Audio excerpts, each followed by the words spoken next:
है हिंदू और भारतीय संस्कृति चेतना के उस स्तर पे थी जो पीएचडी और पोस्ट डॉक्टरल का लेवल है। इसलिए एक एक सब्जेक्ट के, एक एक टॉपिक के, एक एक चीज के एक्सपर्ट हैं। तो देवता भी, अब आप ये बताइए, भगवान तो अनंत है ना, तो अनंत का स्वरूप एक ही रूप में होगा, अनंत की अभिव्यक्ति भी अनेक प्रकार की होगी। और ये तो वो लोग हैं मान्यवर जो ये कहते हैं कि आइसक्रीम तो 50 प्रकार की होनी चाहिए, ठीक है, ड्रेसेस दर्जनों प्रकार की होनी चाहिए, मॉर्निंग इवनिंग फलाना ढिमाका, और भगवान एक प्रकार के होने चाहिए। क्यों?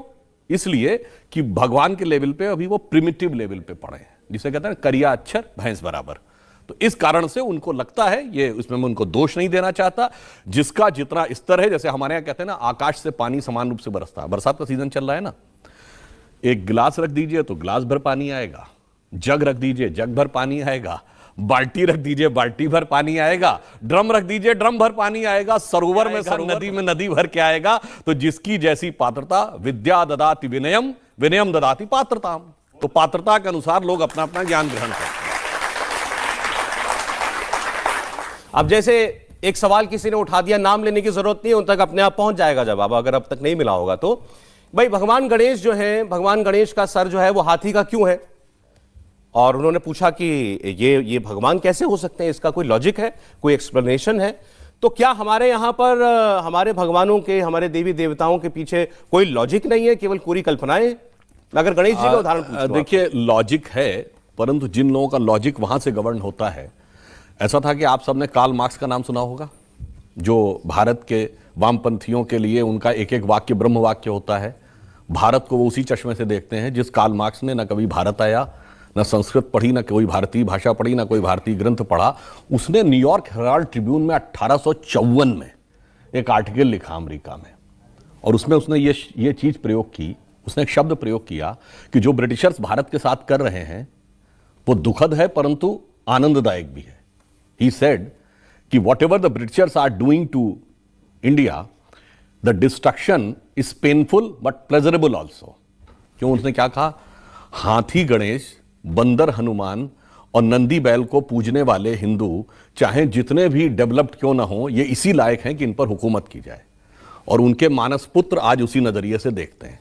अब इसको समझने के लिए क्या दृष्टि सही है? कभी आप लोगों ने सोचा है कि गणेश जी के जो इन्होंने कहा हाथी का सर क्यों है, और हाथी का सर है चूहे की सवारी है, कुछ कनेक्शन, बहुत कॉन्ट्रडिक्शन है ना। अब उसके बाद देखिए, सूंड जब भी आपने गणेश जी की देखी होगी तो वो यूं ही दिखी होगी, यूं नहीं, अपवर्ड्स।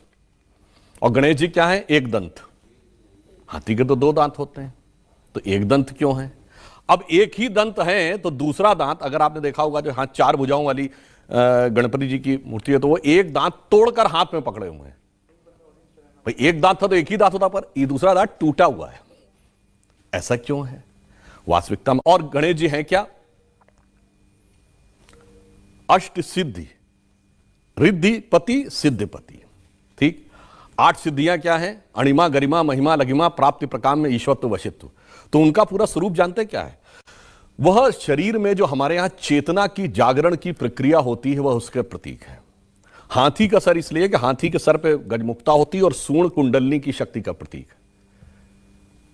चूहे की सवारी इसलिए है कि चूहा सदैव जमीन के अंदर जाता, जब आप अंदर बैठ के ध्यान लगाएंगे तो आप अंदर की तरफ जाएंगे। सूर्ण सदैव ऊपर की तरफ इसलिए है कि वो कुंडलनी की ऊर्ध्वगामी प्रवृत्ति, यानी अगर आप नॉर्मल किसी व्यक्ति को ध्यान लगाए तो उसका हमेशा टेंडेंसी डाउनवर्ड्स जाती है। यानी अगर आपके ऊपर नियम कानून का रोक ना हो, तो जैसे पशु की प्रवृत्ति होती है ना कि जबरदस्ती जो चीज चाहूं कब्जा कर लूं, ये होती डाउनवर्ड टेंडेंसी, जब वो अपवर्ड होती है। और उसके बाद क्या है? मूलाधार, स्वादिष्ठान, अनाहत और आज्ञा चक्र के बाद, अब एक स्टेज के बाद की यात्रा अब द्वैत से नहीं चल सकती।